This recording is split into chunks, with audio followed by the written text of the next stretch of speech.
Hello everyone and welcome back to Vida Fútbol. My name is Laureano. I am a UEFA B licensed coach from California. And welcome to Vida Fútbol channel. If you're new to the channel, this is a coaching channel for coaches trying to develop themselves. Today what we're going to talk about is the advantages and disadvantages of the 4-3-3 formation. So if we take a look at the 4-3-3 formation, just at its natural form, we can see that there is coverage in the middle, but allowing open space on the outsides between the left and right backs with respect to the 7 and the 11, or the offensive wingers in this case. Okay, so this space is open, meaning that if, let's say, in transition, the opponent gets the ball, they will have some time to, not time, but space to move up the field through the sides, and then causing your midfielders to kind of shift over. And if your winger on the other side is not fast enough, then you can find yourself in a counter-attack situation. Okay, so that is actually one of the disadvantages of the, actually two disadvantages of the 4-3-3 formation. Number one is that you allow space, or you have open space on the left and the right, especially if you are a team that wants to defend in a 4-3-3 formation, which isn't too common. But teams who do it, at least during the build-up play, so starting from the back, teams do defend in a 4-3-3 because you put a lot of pressure. And if you're using the 4-3-3 in general, it's because you want to put a lot of pressure. You want to be the dominant team in possession. You want to have the ball at your feet, if you're, in this case, the blue team. So if you are defending a 4-3-3, then your three midfielders there will be doing a lot of work, moving side to side, up and back, and then trying to cover as much space as possible, allowing the attackers, all three of them, to really press up high and to really try to create something on the wing and trying to get the ball into the inside. And so another disadvantage is that it's very demanding on your three midfielders. Okay, so far we have three disadvantages. Number one, again, open space in between the back, the defender, left and right defender, and the wingers. Another thing is that it is very vulnerable. So the second thing is that it's very vulnerable to the to counterattacks. So what I mean by that is, that was one example. So if your left and right wingers are not returning in time, then that will create a lot of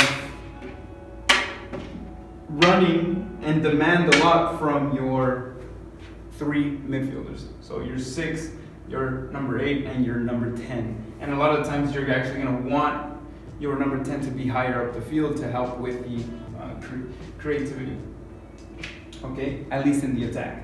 So counter-attack, that could be one situation there, boom, and then you're left with a 2 versus 1, which isn't too bad, or even a 3 versus 1, which isn't bad.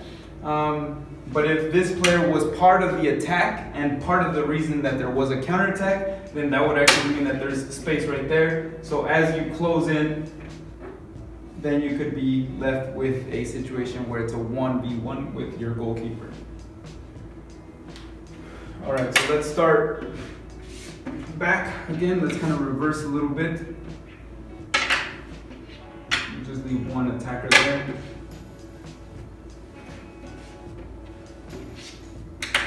So another example, actually, we're going to move up the field a little bit.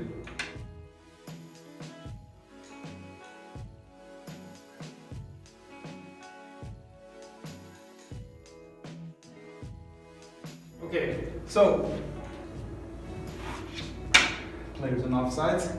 So let's take a look, for example, here in this attack. Let's say your your right back has the ball in this situation and passes to the wing, and then the wing passes back, and then there's some sort of movement here, and then the ball is lost. Okay, so now you have your right back behind the ball, now having to chase. You have attackers that can kind of easily break through the lines there, especially if that's the tactic of the opponent. If the opponent is a counter attack team, then them playing against a 4-3-3 is actually an advantage for them. Okay, because it's something that they already practice. So in a formation where you're already vulnerable to counterattacks, that could even be a bigger disadvantage. So that's kind of adding to the second one.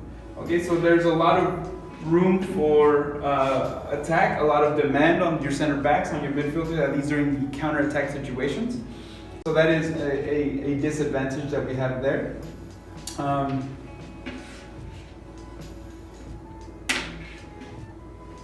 So just a few things to consider if you decide to do a 4-3-3.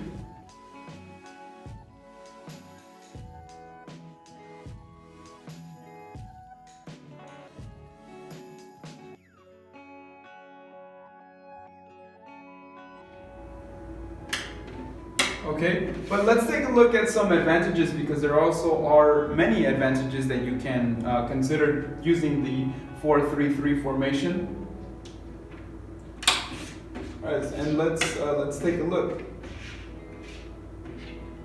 So in a 4-3-3, like I mentioned earlier, teams are not necessarily defending with a 4-3-3 formation. They probably start that way during the build-up play. So trying to take the ball from, let's say, for example, there. So if the goalkeeper plays it out to the center back,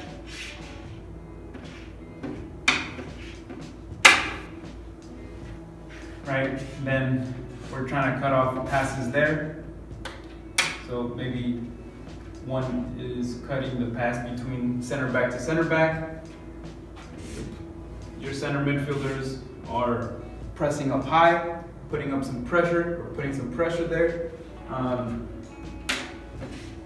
And also your center backs kind of pushing the field up as well. So that's one of the things that, or one of the times that the 4-3-3 would allow for a defensive stance or defensive formation during the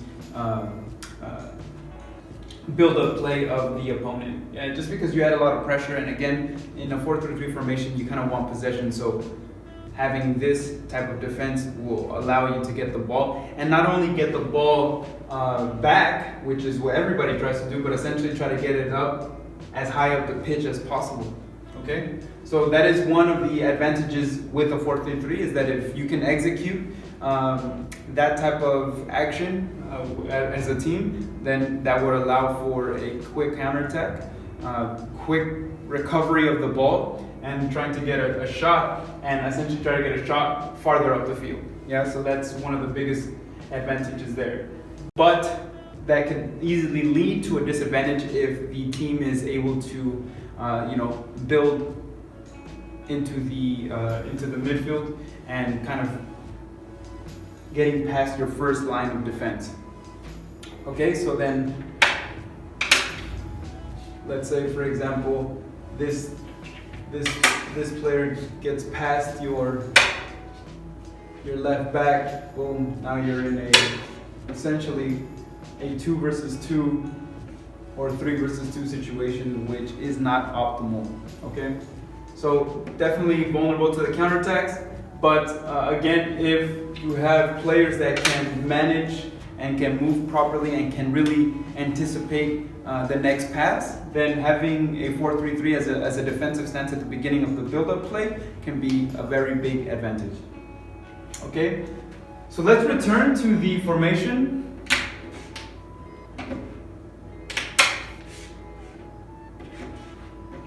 So with a 4-3-3, we actually have a bit of an inverted 4-2-3-1. So if we take a look at the 4-3-3, essentially we have a inverted 4-2-3-1, meaning that you can easily move or change or adapt your 4-3-3 formation into a 4-2-3-1 formation, and that is the formation that is essentially used during a defensive stance. Yeah, so on defense you can change your 4-3-3 into a 4-2-3-1 just to have a little bit more compactness in the center, because otherwise you'll be in a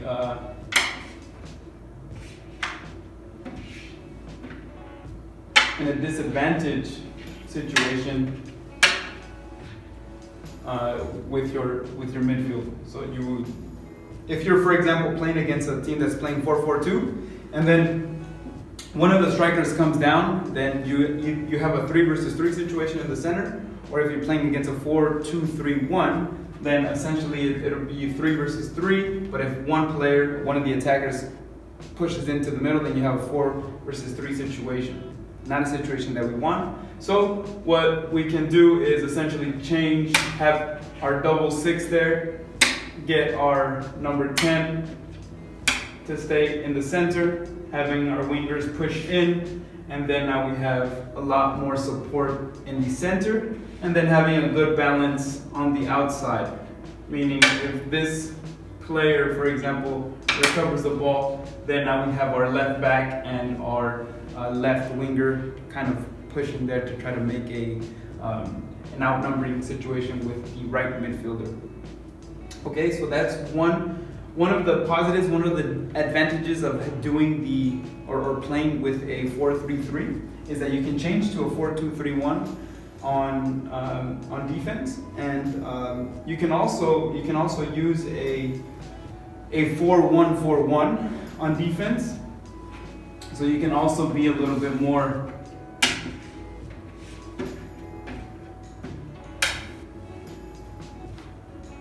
even more balanced, and having this type of situation. And essentially that's the same as a 4-3-3. If you take a look, it's just having your left and right wingers come down and tuck in a little bit more. Okay, so that's another advantage. But yes, so some advantages there for the 4-3-3. I think if you plan to attack with the 4-3-3, then you can do that in many ways. If you have the players that can do it, then you can essentially convert your 4-3-3